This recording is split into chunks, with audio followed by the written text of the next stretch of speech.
Halo semuanya, selamat datang kembali. Apa kabar kalian semua? Semoga baik-baik saja. Pada video kali ini kita akan membahas spoiler lanjutan dari sebuah film animasi yang berjudul Against the Gods.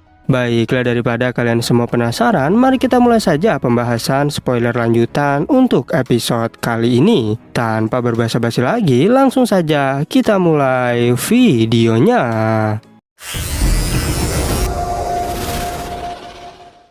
Cerita ini berlanjut, kita diperlihatkan Molly yang berkata jika Yunce lah yang menyelamatkanku.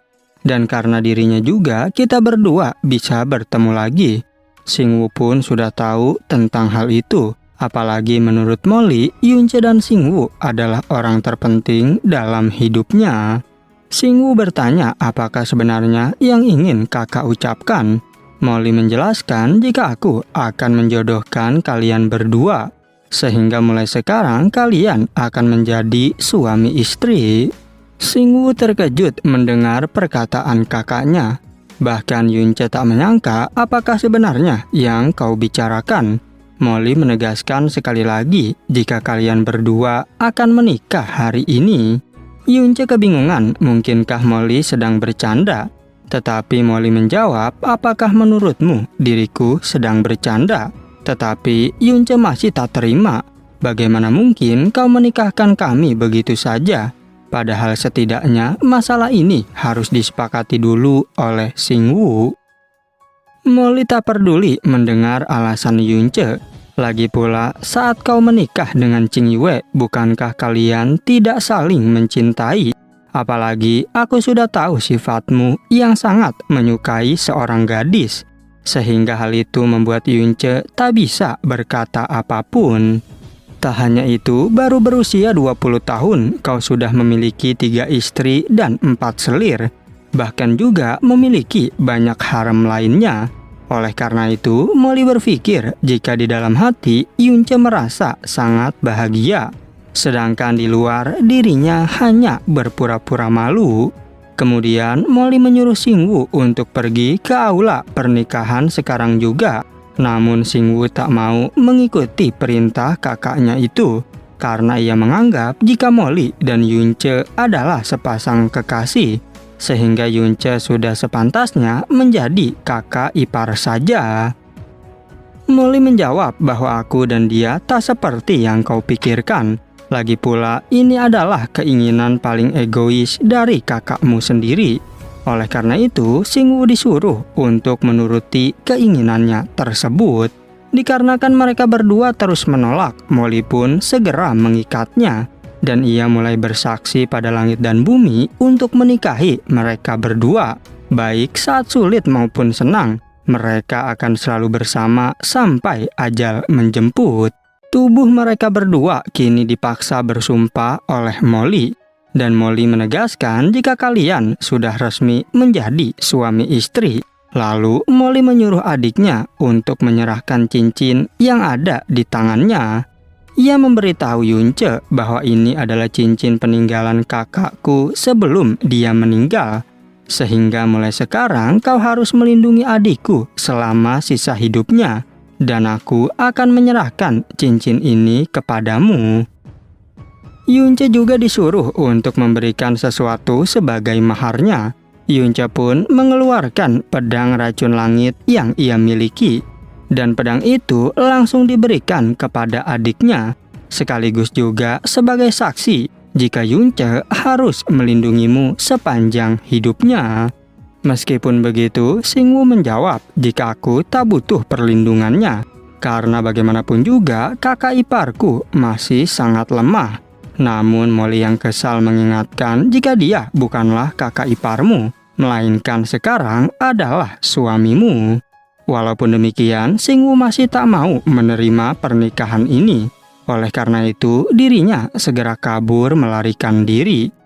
Sementara Molly memberitahu jika kami di alam Dewa Bintang percaya pada kekuatan bintang. Dan ia mempercayai bahwa setiap orang hidup berhubungan dengan bintang. Molly bertanya, tahukah kau bintang apa yang sesuai saat Xingwu lahir? Karena ketika dirinya lahir, ibunya meninggal dunia. Sehingga saat itu Sing Juekong meminta para tetua di akademi untuk melakukan perhitungan. Hasilnya ternyata adalah Lonely Star yang akan membawa kemalangan tiada akhir. Yunce tak peduli dengan ramalan bintang seperti itu. Lagi pula dirinya tak pernah percaya kepada takdir.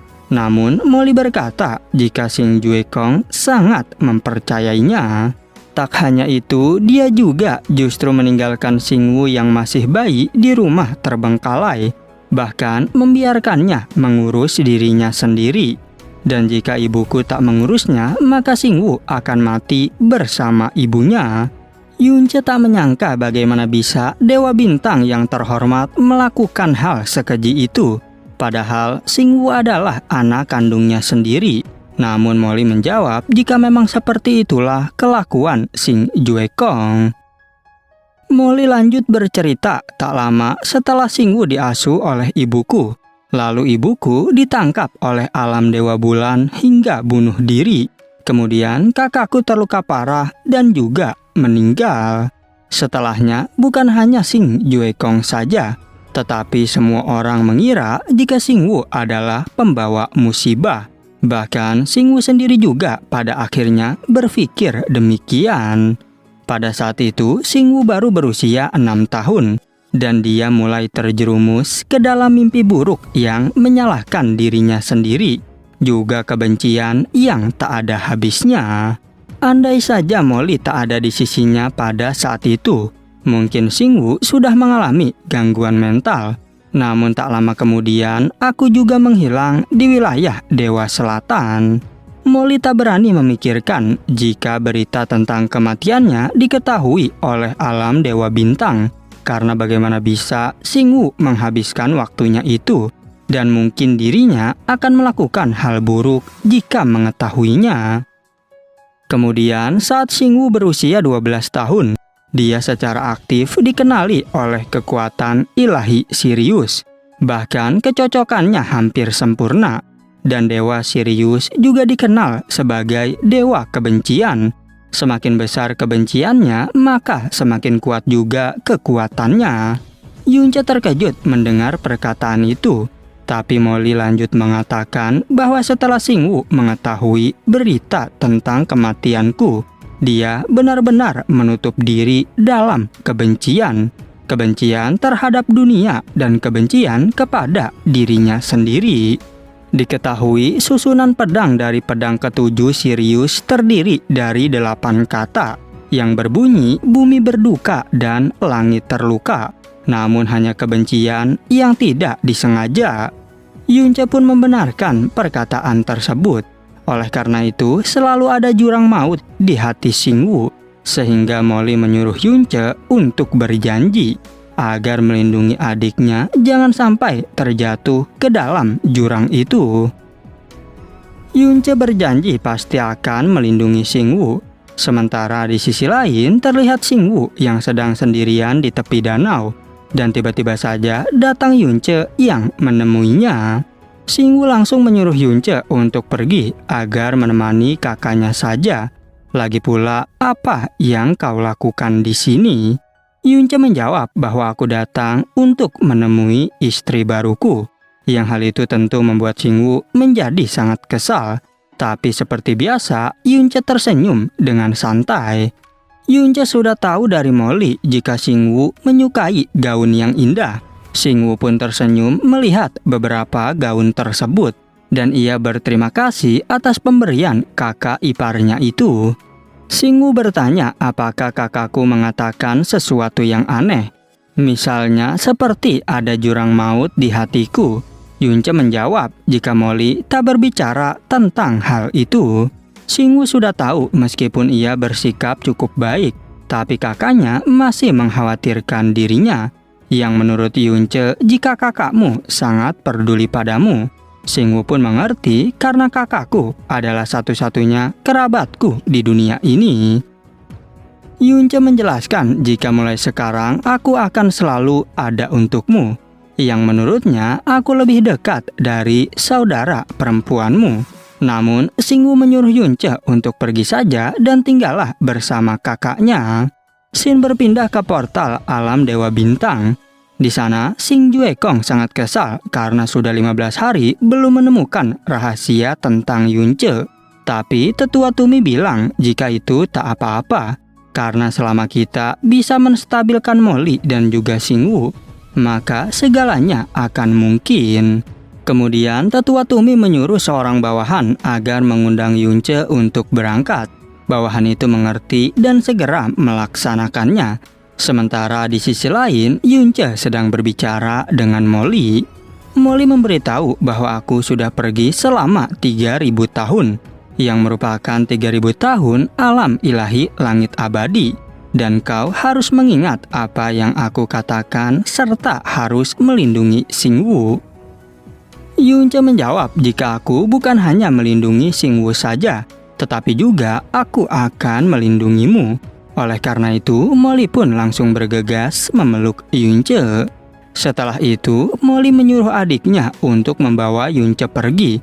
Sedangkan di alam langit abadi terlihat beberapa orang yang sudah sampai. Namun Yunce berkata jika aku akan mengikuti sekteku sendiri. Xing Juekong menyuruh Xing Ling untuk mengantar Yunce ke alam Snow Song, sehingga mereka berdua pun segera pergi ke sana. Dan singkat cerita, tibalah Yunce di alam Snow Song.